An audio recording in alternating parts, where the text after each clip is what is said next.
Welcome to The Wrap. I'm Caroline Woods, here to take you through today's market action. Wall Street saw its biggest sell-off since 2020 following steeper than expected tariffs announced by President Trump.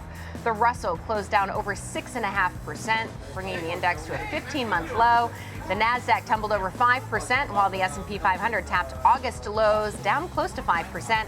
The Dow shed 1,600 points, falling 4%.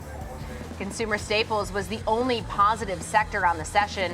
Meanwhile, the energy sector dropped 7.5%. Consumer discretionary and tech each shed more than 6%.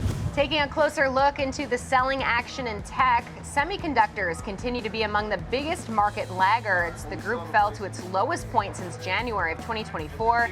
In addition to the semis, the Mag 7 also fell sharply. Amazon, Apple, Meta, and Nvidia were hit the hardest, with Apple finishing down more than 9%.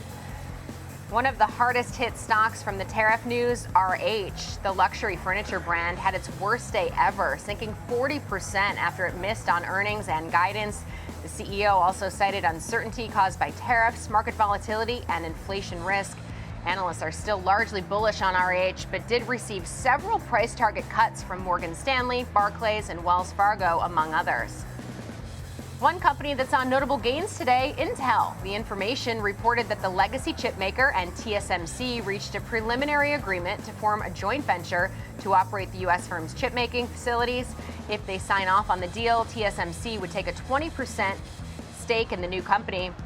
Intel closed 2% higher after initially selling off with the rest of the market. Taking a look at what to watch for tomorrow, the non-farm payrolls report will of course take center stage. We'll also hear from Fed Chair Jerome Powell. He takes the podium at 11:25 Eastern Time. That'll do it for The Wrap. I'm Caroline Woods. Remember to tune in 24/7 to schwabnetwork.com.